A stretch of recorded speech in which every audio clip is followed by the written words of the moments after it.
Ndabaramukije bene data nshuti z'umusaraba aho muri hose uhoraho Imana nabahezagire muri kumwe na Françoise Habonayo. Nshimiye data wa twese kubw'uyu mwanya mpaye kugira ngo nsubire kugaruka kuganira namwe. Haleluya. Yesu ni mwiza, Yesu akomeje kuturinda, icubahiro n'igihabwa Imana. Reka dusenge. Bwirukira Mana, ndagushimiye ndagukengurukiye muri aya masaha. Urakoze ko ari usuye kunyemerera kugira ngo nze kuganira n'ubwoko bwawe. Mwami Yesu urakoze kuko ari wowe wampaye ico kuvuga. None Yesu mfashe. Haleluya. Ufashe n'umwe wese unkurikira ari hafi canke ankurikira ari kure canke azonkurikira mu yindi minsi. Uhoraho Mana umuhezagire, kandi ico wagombye kuvuga Kristo ureke cumvikane mu matwi y'abanyumva bose. Mu izina ryawe ryera Yesu, amen. Haleluya. Ndashimiye umuremyi wo kwizegwa, Imana data wa twese, ubuntu yongeye kungirira. Bene data n'ubuntu tuba tugiriwe n'Imana kugira ngo tuganire. Yesu arakoze. Uyu munsi hari ikintu Imana yavuganye nanje, arico kintumye nongera kugaruka, nubwo nari narababariye ko hariho ikindi kintu nzobabwira, ariko uyu munsi bibaye ngombwa ko ndababarira ijambo umwami Imana yampaye uyu munsi. Hari ikintu Imana yambariye rero. Hari nko mu masaha yo ku murango, uyu munsi itariki 18, nous sommes le 19, harejo. Ego, harejo. Hanyuma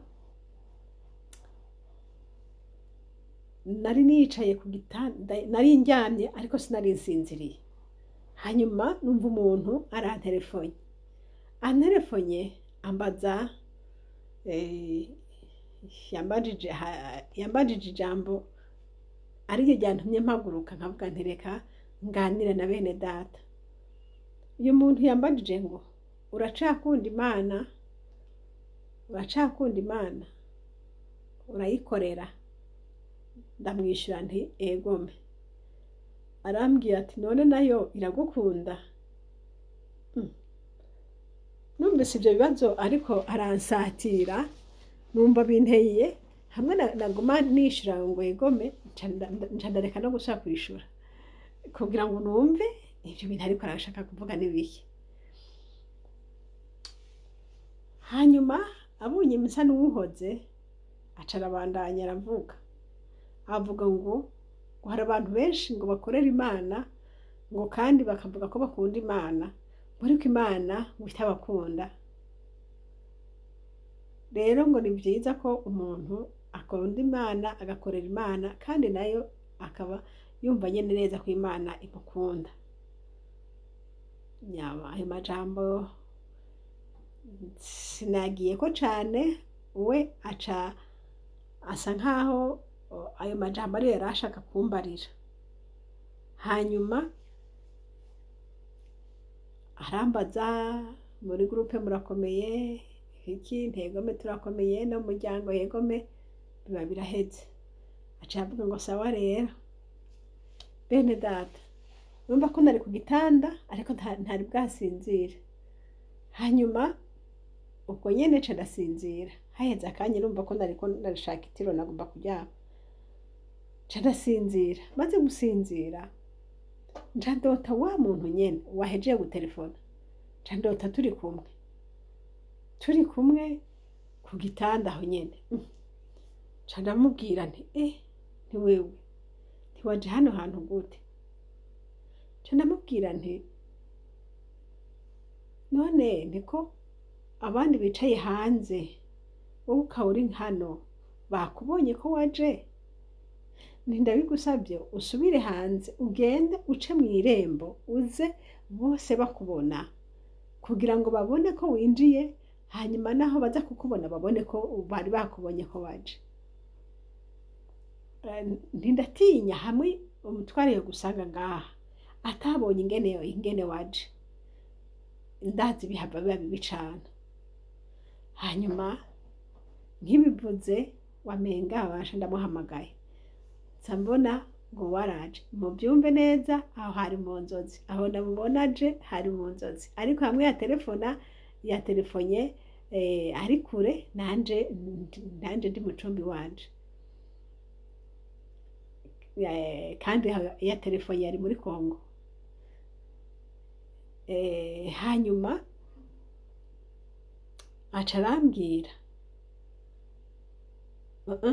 muri izo nzozi, numva umutware aramubariye ati wewe waje ngaha gute, aramushwanira gose, aca aramubwira ngo sohoka. Hanyuma rero jewe naciye nsohoka, nca nicara hanze, hanyuma nawe nyene arasohoka, mugabo we ndabona ntiyagiye, aca aja kw'ipembe ry'inzu, nguma ndamuraba ndavuga nti none ko atagenda kubera iki?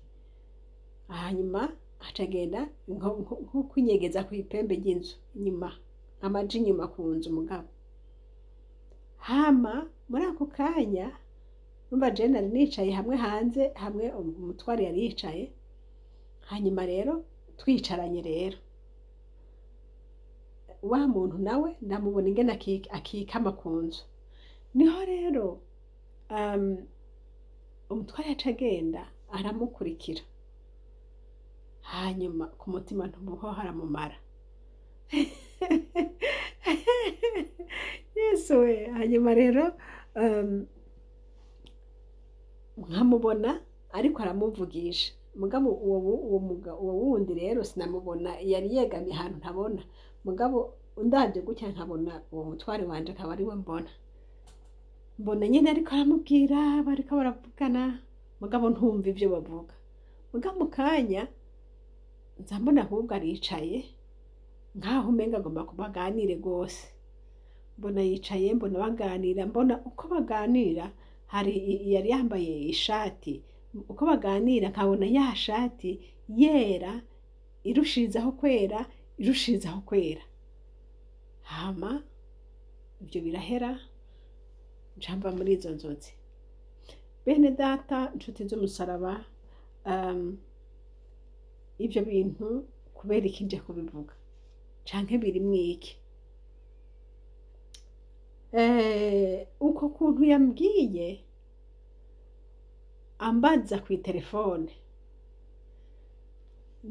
umuntu ashaka kwibaza ati yari umuntu canke yari umuntu, ariko ntabwo yari umuntu, yari message y'Imana,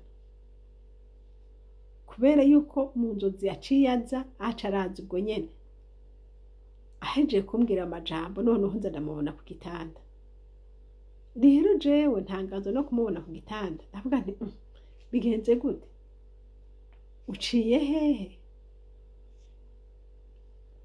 Ndamubwira nti subira inyuma, uce mw'irembo, uze bose bakubona, winjire bakubona, sino niba gusanga ngaho batabonye n'ingene winjiye, ntibiza kuboneka neza, baraza kugushwanira, baciye hehe kubera kuri ngaho. Ibintu nka mwene ivyo, mwene data nshuti y'umusaraba, ivyo mu buryo busanzwe canke mu buryo busanzwe naho ubirose nk'uko, icambere wumva nyene woshavurira uwo muntu, ni gute umuntu aza akagusanga mu cumba.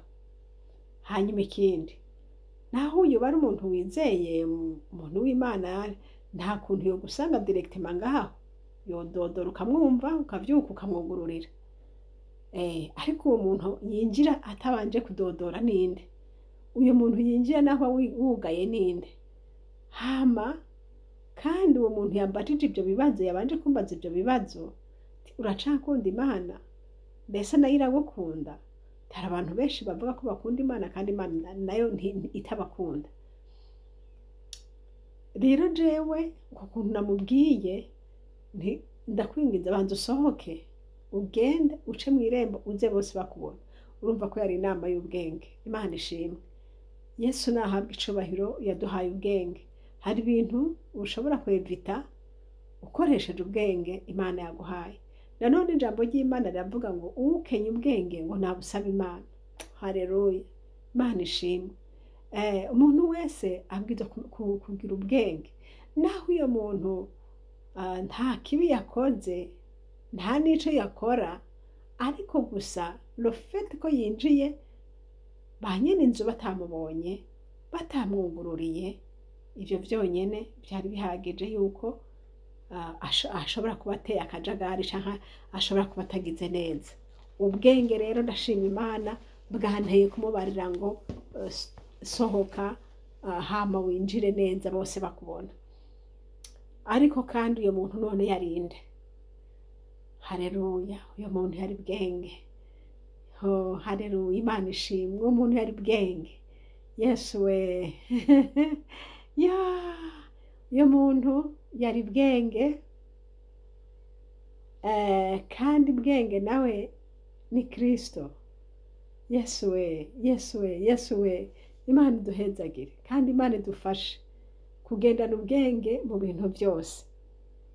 Hanyuma wa muntu nawe yaza akamushwanira, nawe nyene yamushwaniye hageze, kuko ntiwobona umuntu yinjiye mu nzu yawe ko biri kose winjira wese ataciye mu muryango agaca ahandi. Bibiri ivuga ngo n'umusuma, umuntu wese yinjirira ahandi adaciye mu irembo. Mugabo data we uyo we ntabwo yari umusuma, ahubwo yari nyene inzu. Erega data aratugaba, abandi bose batujejwe bari munsi y'ukuboko kwiwe. Data arangaba, data arakugaba. Naho ufise umugabo akugaba, naho ufise abana we ugaba, responsabilite zose dufise, Kristo Yesu niwe wa mbere. Yugurura aho ashaka, yinjira aho ashaka, kandi ku isaha ashakiye. Haleluya. Rero sinari namumenye, kumbura iyo nkaba namumenye nari kuvuga nti ngatekereza tukaganira akambwira icari kimuzanye. Ariko kandi icari kimuzanye yari yahejeje kukivuga, kuko urumva ko yarahejeje ku telefone, yarahejeje kumbaza ikibazo gikomeye cyane, kandi ansobanurira yuko hariho abantu bavuga ngo bakunda Imana, bagakorera Imana, ariko data atabakunda, data atanabazi no kubamenya. Tugende mu ijambo ry'Imana. Ijambo ry'Imana dusanga mu gitabo ca Yohana igice c'14 ku murongo wa 21. Turasoma mu izina rya Yesu Kristo. Haravuga ngo uri n'ivyagezwe vyanje akavyitondera, uwo ni wa nkunda, kandi uwunkunda azokundwa na data, nanje nzomukunda kandi nzomwihishurira. Haleluya. Ku murongo wa 23 Yesu aramwishura ati, nihagira uwunkunda azokwitondera ijambo ryanje, kandi data azomukunda, maze tuzoza kuri we. Haleluya, tuzoza kuri we tubane nawe. Imana nishimwe, Imana nihabwe icubahiro. Uri n'ivyagezwe vy'Uhoraho kubigira ni kimwe, kuko hari abantu benshi babifise, bazi ijambo ry'Imana, bazi Bibiliya, bazi histoire, bazi ijambo kurindi, bazi gusobanura, babizi, ariko ivyo ntibihagije. Uri n'ivyagezwe vyanje akavyitondera, beneda, uyo niwe ankunda. Haleluya, uwo niwe ankunda. Mwumvise ubukunda Imana wariwe, si babandi biyitirira ngo turakunda Imana, cyangwa si babandi nyene muri bo bazi ko bakunda Imana. Ariko gukunda Imana ni iki? Gukunda Imana ni ukwitondera ivyagezwe vyayo. Nutaba witondera ibyagezwe by'Imana, ureke kwibesha, uwo mwami ntumukunda. Hanyuma hari igihe umuntu yibaza ati none ibyagezwe by'Imana ni ibihe? Ibyo ni ukwitondera ni ibihe? Ibyagezwe by'Imana turabizi, amabwirizwa 10 turayazi. Ntukibe, ntukabeshe, ntugatukane, ntugasambane, ntuka turabizi. Nanone gukunda Imana ni ukugira ubuzima bwa Kristo, ubuzima, imibereho yawe ikavuga Imana. Yo Mana we, imibereho y'umuntu ni gute? Imibereho y'umuntu ishobora kuvuga Imana? Nagiye nsanga abakristo hariho ukuntu tumeze, ukaba umuntu ugakunda kuvuga amajambo menshi, hanyuma waheza ngo yo ngo nimuze dusenge, ngo kumbure ngo twarengeje amajambo, ngo twavuze, ukihuta gusenga ugusaba Imana imbabazi. Ibyo ukabigira hano, washika ahandi ukagenza kwakura insaku nyinshi, mwatandukana ngo dusenge dusaba Imana imbabazi. Ibyo bintu sibwo buzima. Ubuzima iyo baguye mu caha urasaba Imana imbabazi, mugabo ntucubigumamwo. Iyo umaze kubigumamwo ukabigira akamenyere ngo ndasaba imbabazi, mbese izo mbabazi ziba ari imbabazi koko? Ubusabye imbabazi? None ko umuntu asaba imbabazi ku kintu avuga ati sinzogisubira, ndabonye nakosheje aha hantu sinzongera. Rero ubukristo si ukwambara impuzu yera hama urayishirako ibishanga hanyuma ngo ndayimesa gutyo. Ubwo sibwo buzima. Uzi ko wambaye impuzu yera, reha kuyicafuza, yigendeshe neza. Ugashobora gushafura parasida, ugaca iruhande y'imodoka ikagucafuza, ugaca iruhande y'inyoni ikakononera impuzu, ugaca mugabo atari wewe wo kuvuga ngo reka mfe kwicara ngaha kandi ubona hacafuye, ukahicara kandi ubona wambaye impuzu yera. Hariho responsibility yawe nanje yo kurinda umutima wawe, yo kurinda ubugingo bwawe. Imana ishimwe. Icerekana ko dukunda Kristo nuko twitondera ibyagezwe byiwe, nuko ubuzima bwa Kristo buba buri muri twebwe. Haleluya. Iyo ubuzima bwa Kristo buri muri wewe, nukuvuga ngo hariho ibintu bitakiboneka muri wewe. Ntimubizi none? Kera umuntu akigendera mu by'isi yari afise kamere, yagendeshwa na kamere igutera kubeshera umuntu, guteranya umuntu n'uwundi, igutera gutukana, igutera gusambana, kamere igutera kugira ubwibone, bya bindi byose. Ariko Kristo amaze kuza muri wewe ntiyashira guhindura. Wowe uciba, wowe ugisambana, wowe ukiboregwa, wowe ukigira bya bindi wabwira. Niba Bibiliya bikiba muri wewe, bikaba muri wewe, oya data ni Yesu ntarakaruhashika iwawe. Kuko Yesu aho yashitse yasize ahindura abantu, haraduhindura. Yesu nashimwe. Rero iryo jambo Imana yaje kumbwira ngo hariho abantu bavuga ngo bakunda Imana, bavuga ngo bakorera Imana, kandi Imana itabakunda. Byateye ubwoba. Nshuti yanje, wowe urimo bimeze biti wawe? Imana ishimwe. Reka tugende turabe kandi. Hari umuntu yumvuga ati je n'ubu numva ntarabisobanukirwa neza. None ni gute nomenya by'ukuri ko ngendera mu Mana? Ni gute? Hariho uko womenya nshuti yanje. Genda hariya mu Bagalatiya urabe. Urabe ijambo ry'Imana niryo twirabiramwo nk'icirore. Nicirore twirabiramwo. Abagalatiya 5. Tugende mu Bagalatiya 5 hariya ku murongo w'15,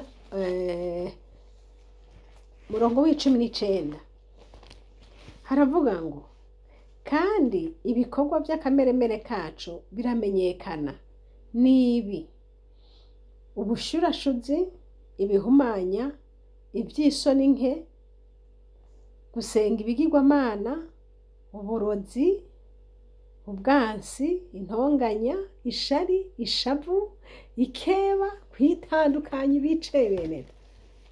Mwumvise? Ni ibintu byinshi. Muri ibi bintu ngo gusenga ibigirwamana, ubushirashuzi, ushaka kuba warabyirinze cyangwa ushaka kubigenderamo ntawo bimenya, ibihumanya, iby'isoni nke, ngira ngo umuntu agiye mu zindi ndimi iri jambo agenda arabisobanukirwa, ariko nagomba mvuga iri jambo ngo uburozi, ubwansi, intonganya, ishari, ibi byose ntimuhora mubibona aho mubaye, kandi no mubita bene data. None niba ibi bintu bikiba mu muntu, uwo ukivuga ngo ukunda Imana, enda nimuza tugarukira Imana bene da, tureke kuyibesha Imana ntibeshwa. Erega data niwe yantumye, n'ubu nsubiye kugaruka kubw'Uhoraho. Iyo ataba ari we yantumye sinari kubuza, niwe yabimbwiye ati hariho abantu bakorera Imana, bagasenga, bakaba ngo bakunda Imana, ariko Imana itabakunda. Imana ntibakunda kubera iki? Kubera yuko atagukunda Imana kuri muri bo, kubera yuko ibyo bakora byose bakora ibyanka Imana n'ibituka Imana n'ibyankisha Imana. Ubwansi, uburozi,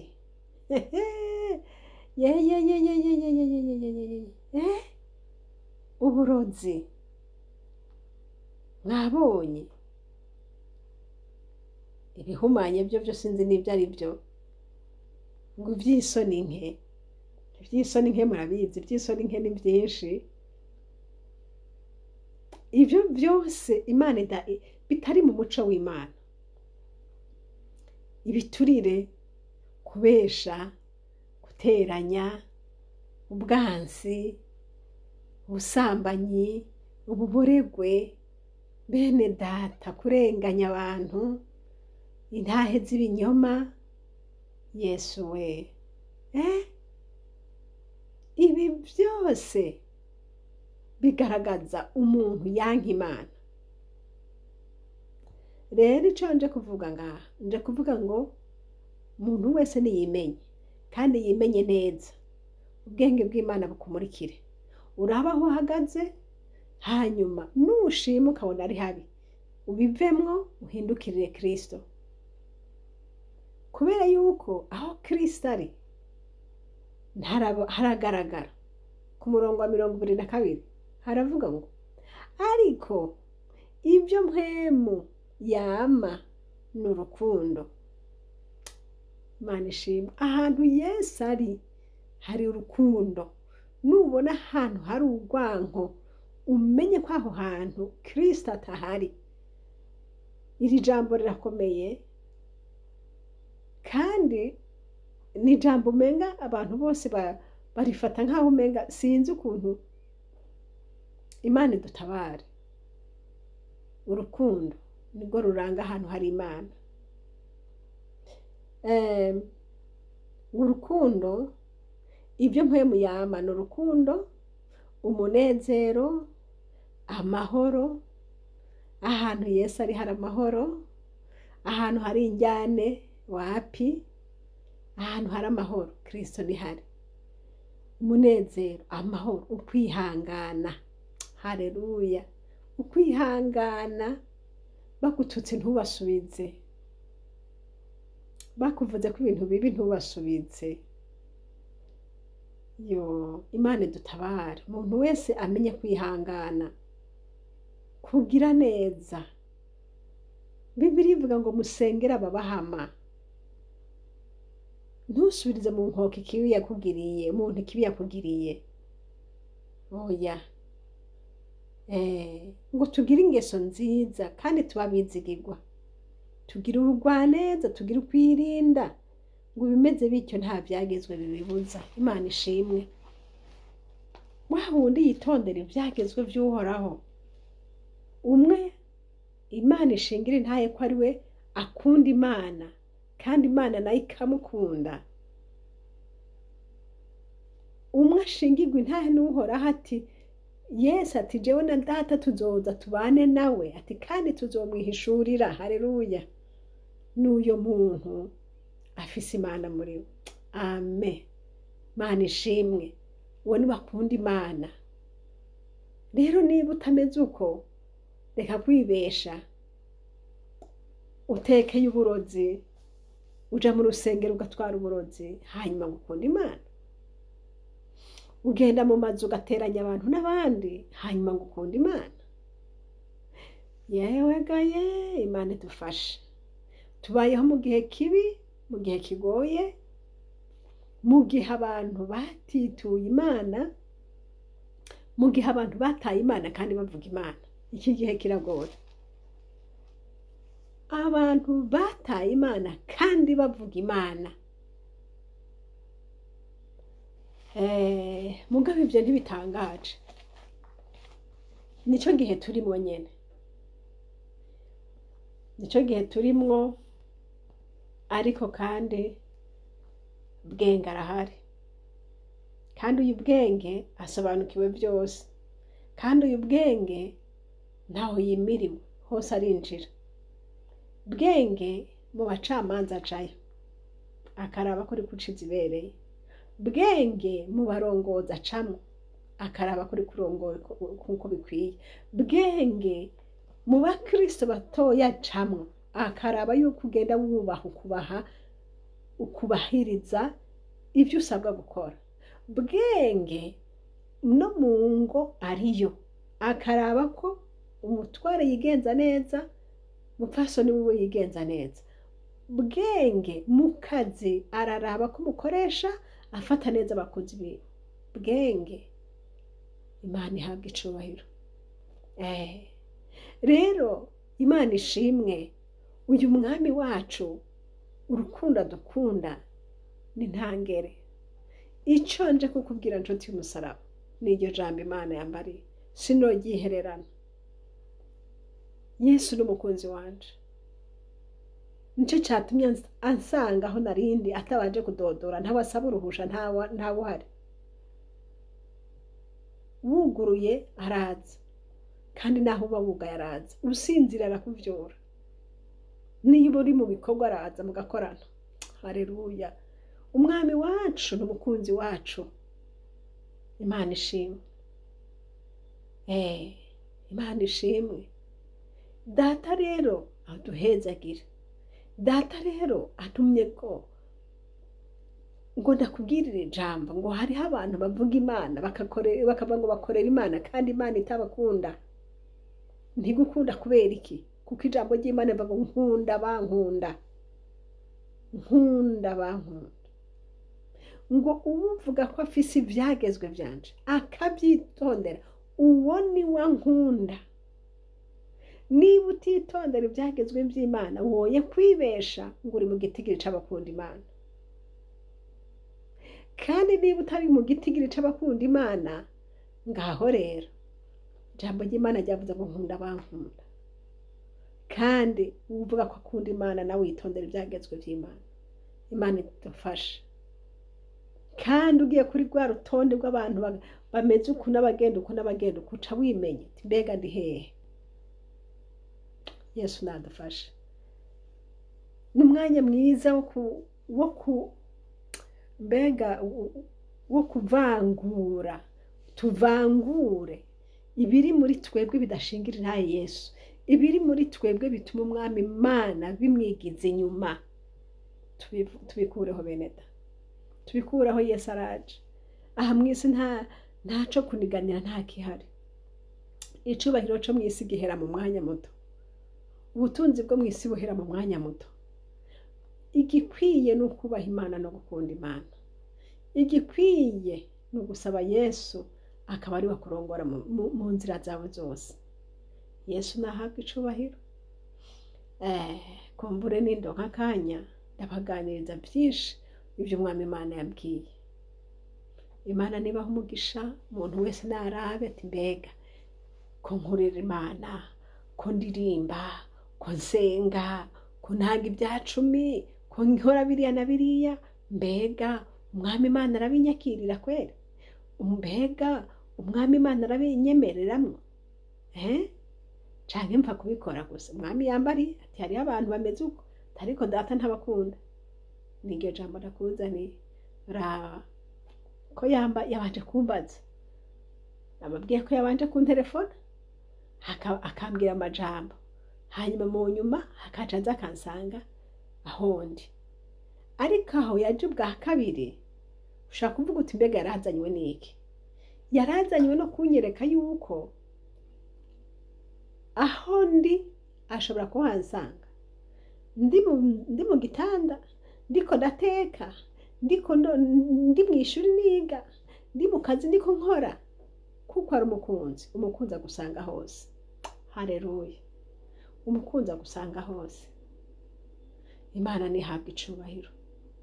Kandi ikindi cari camuzanye, yarazanywe no kongera no kuganira n'uriya muntu nawe baganiriye. Kuko urumva baganiriye ku ruhande, kandi uko baganira ubwa mbere nawe ntiyari yamumenye, nico gituma yamufokeye. Ariko agiye akamusanga hariya, yaciye azana agateba aricara. Uko baganira niko nabona impuzu yiwe ihinduka. Murindi jambo, ubwiza bw'uyo bavugana n'ibyo bavugana vyaguma bimuhindura, bimushiramwo ubwiza. Mbese wowe ntiwosaba Yesu akaza mugahura?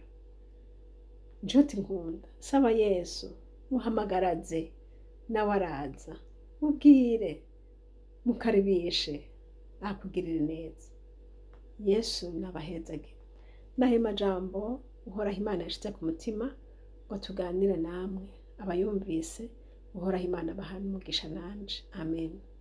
Uragahezagirwa Yesu, Mana nyakubahwa, mukunzi wacu mwiza. Haleluya! Urakoze Mana, ndagushima kubw'ijambo ryawe, nguri n'ivyagezwe vyawe, ngo akavyitondera, nguyo niwe agukunda.